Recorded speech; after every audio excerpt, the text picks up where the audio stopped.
Professora, uma outra questão que eu acho que é muito viva assim, nas relações de trabalho do Brasil é a questão dos atestados médicos. Né? Infelizmente, é uma coisa que se fala muito, e a gente sabe que não é conduzido, muitas vezes, né, da forma que seria ideal. Então, quando uma empresa ela começa a receber muitos atestados, né, e de pessoas que ela percebe que não estão efetivamente acometidas daquilo que os atestados acusam, quando ela começa a receber muitos atestados das mesmas clínicas, dos mesmos hospitais, e ela começa a desconfiar daquilo, que procedimentos é que ela deve adotar para deixar de ser lesada? Pois é, professor, uma situação muito delicada, né? Porque você está ali diante de um documento assinado, né, por um médico, um profissional, né, e descobre que aquilo ali foi falsificado. Então tem que ter muita cautela no sentido da investigação nesse primeiro momento, de realmente saber, né, reconhecer, ter ali provas fortes de que aquilo de fato é um atestado falso. Pronto, se de fato, né, chegou-se a essa conclusão, num primeiro momento, é aquela, digamos assim, né, usar a ponderação, a razoabilidade. Chamar aquele empregado, conversar, né, para ver qual será, digamos assim, a versão dele. Muitas empresas têm, né, digamos assim, no seu regulamento, né, condutas que devem ser adotadas. Então, se tiver isso no regulamento, ótimo. Chega no primeiro momento para conversar, para ouvir também a versão daquele empregado. Mas a gente consegue, aí nesse sentido, né, de ser algo reiterado, né, um atestado que está sendo apresentado ali diversas vezes por diversos empregados, então tem alguma coisa estranha nessa história. Então, nesse primeiro momento, a gente pode fazer o quê? Uma suspensão, aplicar uma suspensão para esse empregado, período máximo ali de 30 dias, para, digamos assim, ser um alerta, né, para ele ver que a empresa está ali observando e vendo que a conduta dele, digamos assim, né, se ele não tomar cuidado, pode chegar em algo mais grave. E, lógico, né, se de fato a conduta persistir, a empresa pode vir sim a dispensar esse empregado com justa causa. Lógico, não é que primeiro ela vai ter que suspender para depois dar uma justa causa. Não tem, digamos assim, essa gradação. Ela pode ir para a justa causa direto, mas lógico, né, como eu comentei anteriormente, ter essa questão da ponderação, da razoabilidade, porque como eu comentei, né, é um atestado ali emitido por um médico, muitas vezes, né, porque essa falsificação pode ser dessa forma, né, o médico que de fato ali assinou ou ele falsificou ali a assinatura. E aí, nesse sentido, é importante a gente observar também a empresa buscar, examinar, refletir por que que isso está acontecendo. Por isso que é importante ter a questão da gestão de pessoas. Porque se é algo que está sendo praticado por diversos empregados, tem alguma coisa estranha nesse bolo. E aí a gente pode pensar na questão do assédio moral, que a gente tanto ouve falar, né? Principalmente aí nesse contexto, né, de pandemia, porque isso pode ser, o assédio moral, como a gente sabe, é uma conduta ali reiterada que visa minar a dignidade psíquica do empregado. E muitas vezes ele ocorre através do quê? Das chamadas metas abusivas, das pressões, das humilhações. Aí você pode pensar, ah, Camila, então quer dizer que eu não posso estabelecer metas para o meu empregado? Claro que não, as metas elas são positivas, elas estimulam ali aquele empregado não ficar, digamos assim, numa zona de conforto. Mas a partir do momento que essas metas, né, a cobrança dessas metas passam a ser de forma abusiva, isso já gera essa questão do assédio moral. Então, é importante observar se de fato essa questão dos atestados tem alguma relação, porque o seu empregado está fazendo isso é porque ele não está satisfeito com o seu ambiente de trabalho. Então, pode ser que esteja ali acontecendo, porque o assédio moral ele pode acontecer ali do superior hierárquico para com o inferior hierárquico, ou pode acontecer entre os próprios colegas de trabalho. Então, é uma questão muito, é um tema assim muito delicado que a gente tem que discutir, porque muitas vezes a gente pensa que é algo ali que vai ter consequências simplesmente para aquele empregado ali que foi vítima. Mas se a gente for parar para refletir, a gente vai ver que todos são prejudicados com essa prática. Primeiro, né, o empregado que está sendo vítima, porque ele vai ter consequências não só do aspecto físico, muitas vezes, né? Essa pressão pode desencadear doenças físicas, e também no aspecto mental, psicológico, né? Podendo chegar ao ponto da depressão e até mesmo ao suicídio. E vai ter reflexos também para a empresa, porque ela vai ter gastos, porque vai ter que vai ter uma alta rotatividade da mão de obra, então ela vai ter gastos com demissões, gastos com admissões, novos treinamentos, a imagem da empresa já não vai ser a mesma, né? O ambiente de trabalho também ali vai ter um clima ali muito tenso. A pessoa que praticou, né, o assediante também pode vir aí a responder por esse assédio moral, vinha a ser caracterizado como crime. Então, uma série de questões. E nós, sociedade, também, digamos assim, somos afetados por conta disso, né? De que forma nós somos afetados? Primeiro, porque esse empregado, muitas vezes, ele não vai se sentir mais capaz de voltar para o mercado de trabalho, então vai procurar algo informal, ou então ele se aposenta, né? Se aposenta, digamos assim, de forma por invalidez, se for nesse sentido, né? De ser algo tão grave a ponto dele chegar e ter desencadeado algo no aspecto mental, psicológico. Então, vai ser mais o que? Uma questão para a Previdência, né? Que vai ter ali mais uma aposentadoria para pagar e sem ter ali, e muitas vezes podendo ter uma mão de obra ativa. Então, assim, é um problema que tem reflexos para toda a sociedade, que precisa de respostas justas e efetivas, e que muitas vezes a gente pensa, o que é que eu posso fazer, né, para combater isso? A gente pode fazer isso que a gente está fazendo aqui, esclarecendo, buscando, denunciando, porque muitas vezes a gente acha que, mas se eu fizer a denúncia, eu corro o risco de ser demitido, né? A gente sabe que muitas empresas têm essa coisa, né? Se o empregado faz ali a denúncia, acaba demitindo, mas a denúncia ela pode ser feita de forma anônima, de forma sigilosa ao Ministério Público do Trabalho, que é o órgão responsável por investigar essas questões de âmbito mais coletivo. Né? Então, vejam como a questão, né, de um atestado falso pode gerar aí reflexos, repercussões de grande monta. Perfeito, entendido. Essa relação que você apresentou aí com a questão do assédio é para fazer a gente pensar efetivamente. E eu quero aproveitar que você falou sobre metas, né, e convidar o pessoal que está assistindo aí para buscar um outro vídeo que a gente tem aqui no canal, que sou eu apresentando as metas SMART, as 5 características das metas bem feitas. Inclusive o A é de atingível, né, que é exatamente essa questão que a gente estava tratando, porque existem metas que não são efetivamente atingíveis e que não estimulam ninguém, não motivam ninguém a buscar nenhum tipo de resultado, porque sabe que não vai ser alcançado. Né?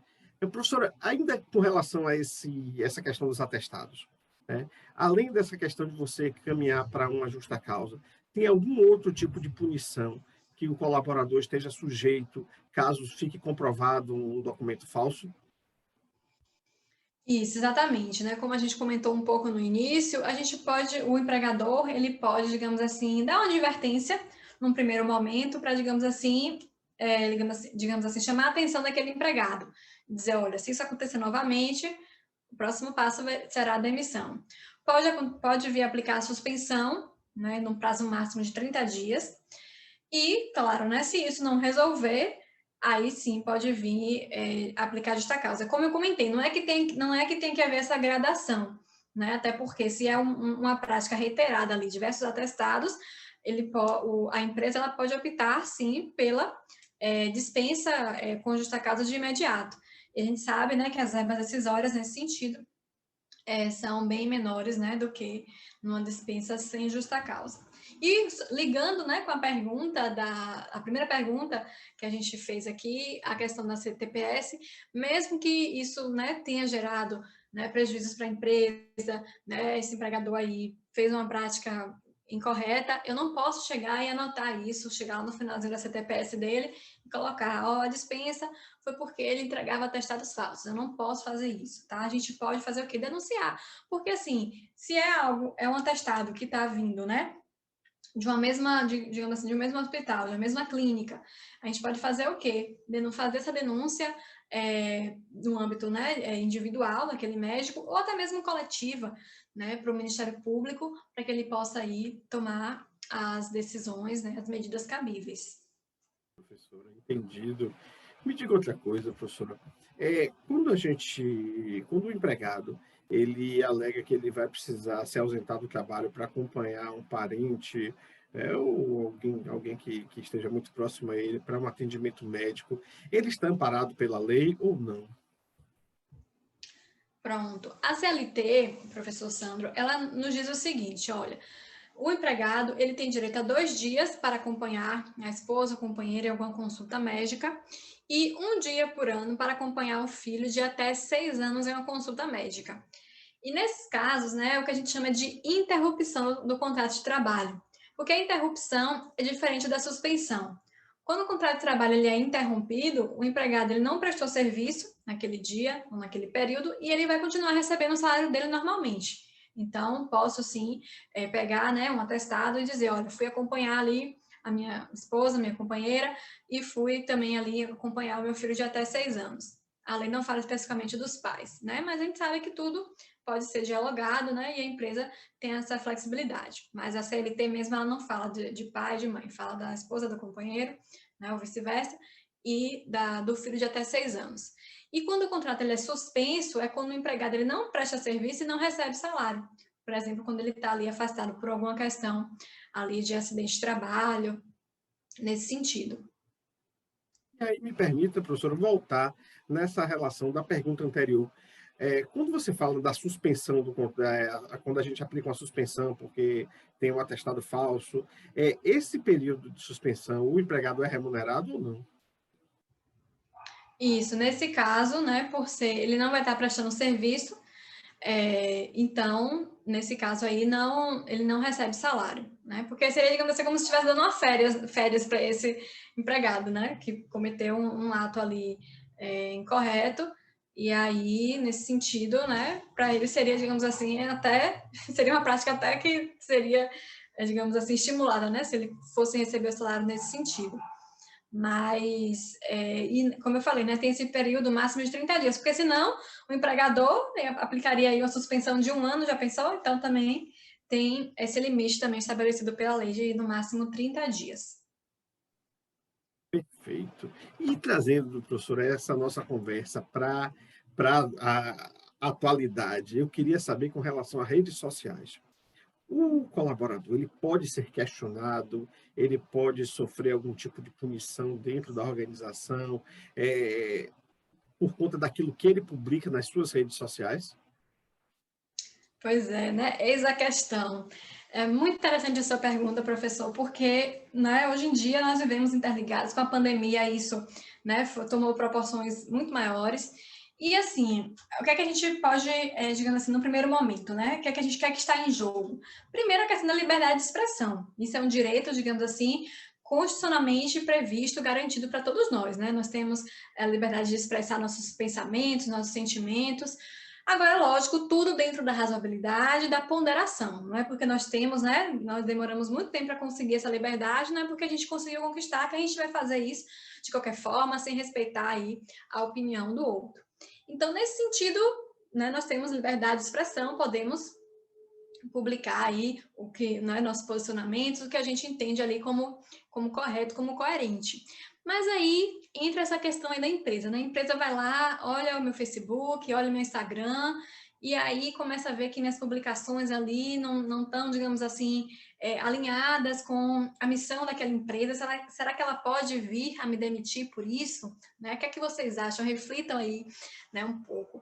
Assim, nós não temos, digamos assim, nada expresso na lei dizendo que pode ou que não pode. Né? Isso vai estar dentro, digamos assim, de um círculo, né, que a empresa vai ter que ponderar. Por quê? Observe, se for uma publicação que ofenda a honra e a imagem do empregador, ele pode sim caracterizar isso como justa causa. Tá lá, né? Ato do empregado que venha ferir, que venha, né, a ferir a honra e a imagem do empregador. Uma das hipóteses elencadas na CLT como justa causa. Então, a gente vê diversos exemplos, né, de empregados que, às vezes, falam mal da empresa, né, às vezes divulgam a informação que é sigilosa. Então, nesse sentido, a empresa pode vir, sim, a desligar esse empregado por justa causa. Agora, lógico, né, se for algo, né, digamos assim, que não tenha uma ligação tão direta, né, com a empresa, né, então, assim, existe essa questão da intimidade que deve ser preservada. A gente pode observar isso, por exemplo, com relação ao e-mail, né? O e-mail pessoal e o e-mail corporativo. O meu e-mail corporativo, a empresa, ela tem sim a liberdade de poder ali ter acesso, até porque ele é para ser usado para tratar de questões da organização. o meu e-mail pessoal, muitas vezes a gente acaba abrindo o nosso e-mail pessoal, né, no nosso ambiente de trabalho, às vezes fica salvo ali o login, e aí, lógico, nesse sentido de entrar no e-mail pessoal, aí também já existe, né, existe um limite, não pode. Então, assim, né? Resumo da ópera, né? Vamos ter cuidado, né? Não estou dizendo que, Camila, então eu vou deletar minha rede social, não vou. Não, não é isso, né? Nós podemos, a gente tem que saber utilizar de uma forma saudável. Hoje em dia, as redes sociais a gente pode utilizar, né? Tanto para poder divulgar nosso trabalho, nós professores, né? Podemos utilizar para poder aí compartilhar conhecimento. Então, existem inúmeras maneiras que a gente pode utilizar a rede social de uma maneira positiva, construtiva. Então, nesse sentido.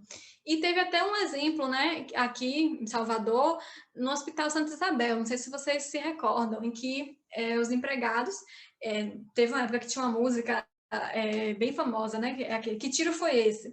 E aí eles pegaram, fizeram um vídeo no momento, né, do expediente, dentro do hospital, com essa música. Então, assim, a empresa, o hospital viu isso e desligou todos os empregados que estavam e participaram do vídeo, porque eles estavam ali no ambiente de trabalho, né? Então, assim, a gente tem que ter cuidado, tem que ter ponderação e razoabilidade com o uso da rede social para que a gente não se prejudique. Entendido. Agora me permita explorar um pouquinho mais essa questão. Se a gente sair dessa questão de você atingir diretamente o empregador, mas a gente fala em atingir, eu penso assim, em questões que atingem a sociedade, por exemplo, injúria racial, neonazismo, esse tipo de coisa, a empresa pode tomar parte a partir desse tipo de publicação? Perfeita a sua ponderação, professor. Porque, assim, nesse sentido, né, não está ali, né, digamos assim, ferindo a imagem, a honra do empregador, não seria por essa linha, né? Mas observe que por detrás disso nós temos aqui o discurso do ódio, e isso está indo de encontro com o quê? Com a missão, com os valores da empresa.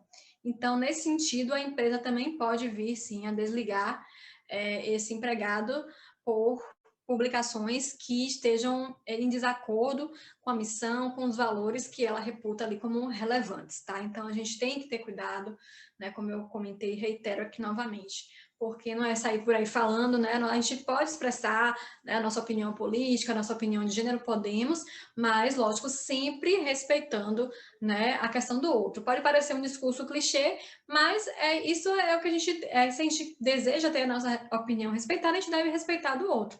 Nesse sentido aí, né, dos exemplos que o senhor trouxe, nós temos aí por detrás disso a questão do discurso do ódio, né? Então, nesse sentido aí, a empresa pode vir, sim, a demitir esse empregado por conta disso, por estar aí em confronto com os valores, com a missão, até porque, imagine, né? Então, muitas vezes esse empregado, ele publica ali momentos, né, em que ele está ali no ambiente de trabalho, tira uma foto com os colegas, até divulga aquela marca, aquele produto, e está ali depois uma publicação associada com essas temáticas.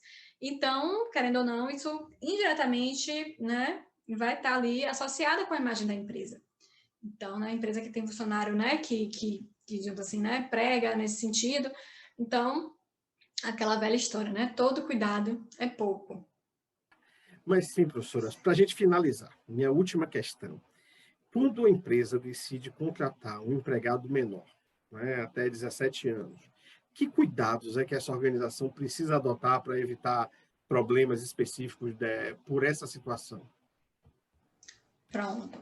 A gente sabe que a Constituição estabelece, né, que é vedado utilizar a mão de obra, né, do empregado menor em trabalho noturno, perigoso e insalubre. Então, menores de 18 anos não podem estar inseridos nesse contexto de trabalho noturno, perigoso e insalubre. E a gente sabe que a CLT, a própria Constituição também estabelece, né, que o trabalho do menor, ele pode ser, né, a partir dos 16 anos e, excepcionalmente, a partir dos 14, na condição de aprendiz, que é algo muito interessante, né, depender aí da quantitativa de pessoas da empresa, ela tem que obedecer aí um percentual para preencher essa cota com aprendizes, né, que é uma forma da gente poder ali aliar, né, aquele estudante que está ali entre 14 e 24 anos, em um contrato de trabalho ali por um período máximo de 2 anos, em que ele vai poder estar tendo contato ali com a atividade prática e, né, tendo direito aí a receber todas as verbas trabalhistas, ainda que, por exemplo, o FGTS seja um percentual menor, né, no imposto de 2% ao invés de 8%, né, tem algumas diferenças com relação à questão da jornada também, que não pode fazer horas extras nesse sentido, só excepcionalmente. Então, tem algumas diferenças para o contrato de trabalho normal, digamos assim, mas que é muito importante, né, sem falar a questão da imagem, né, da empresa, que vai estar ali associada no sentido de estar contribuindo aí para poder estimular, né, tá esse jovem no mercado de trabalho, produzindo, gerando riqueza aí em todos os aspectos. E isso é muito importante, até porque se a empresa ela não cumprir essa cota, né, ela pode ser alvo de investigação pelo Ministério Público para que ela tenha aí, obedeça a esse critério da questão da aprendizagem. Então, mais, digamos assim, importante nessa questão do empregado menor é justamente ali colocar ele em tarefas que não sejam atividades insalubres, perigosas e noturnas para preservar ali a saúde, porque a gente sabe que ali, né, se for, por exemplo, um jovem de 16 anos, ele ainda está em formação. Então, nesse sentido, é que deve ser, né, preservada aí de forma maior, ter uma proteção maior desse empregado. Perfeito, professora. Eu queria abrir aí a oportunidade para você mandar uma mensagem aí para o nosso público, né, antes da gente finalizar por completo essa brilhante entrevista, muito enriquecedora. E aí eu queria que você deixasse essa mensagem aí para esse público que nos assiste. Então, professor, eu quero agradecer mais uma vez a oportunidade, é uma alegria, uma honra poder ter compartilhado aqui com vocês, aprendido também um tanto com o senhor e dizer que eu estou às ordens, né? Espero poder contribuir aí mais vezes. E assim, eu sempre gosto de deixar uma reflexão assim, né, nas minhas palestras, nas minhas aulas, através da seguinte pergunta, né? Eu quero que vocês pensem no nome de alguém que tem sabotado os seus sonhos, as suas conquistas e até mesmo aí o desempenho, né, para que a sua empresa não esteja, digamos assim, num patamar que você tanto queira, né? Vamos refletir um pouco sobre isso, né? Se você não pensou no seu próprio nome, significa que você precisa compreender a importância da autorresponsabilidade nesse processo. Porque muitas vezes é muito fácil de colocar a culpa, é o mercado, é a legislação trabalhista, é fulano que faz que minha empresa não cresça, é o colaborador X. Então, a partir do momento que a gente toma consciência de que nós somos os únicos responsáveis pela nossa vida, a gente sai daquele lugar, da zona de conforto, e passa a ter essa consciência maior de poder agir, de poder transformar e criar, né, um ambiente de trabalho favorável, harmonioso, que as pessoas possam crescer e se sentir de fato, né, fazendo parte de uma equipe, de uma família, produzindo, trazendo aí, enriquecendo, trazendo ganhos para a empresa em todos os aspectos. Então, é isso que eu desejo para você. Desejo sucesso, que a gente sabe que o sucesso é a soma de pequenos esforços repetidos dia após dia. A gente sabe que muitas vezes nesse contexto que nós estamos, né, atravessando de crise, não é fácil muitas vezes manter uma micro ou pequena empresa, mas eu desejo isso, que vocês tenham sempre essa clareza de ter autorresponsabilidade e buscar aí crescer juntos com todos. Um forte abraço e até a próxima. Eu que agradeço demais, professora. Estivemos hoje com a professora Camila Lima, a quem eu agradeço novamente. E a você que nos assistiu, muito obrigado e a gente volta.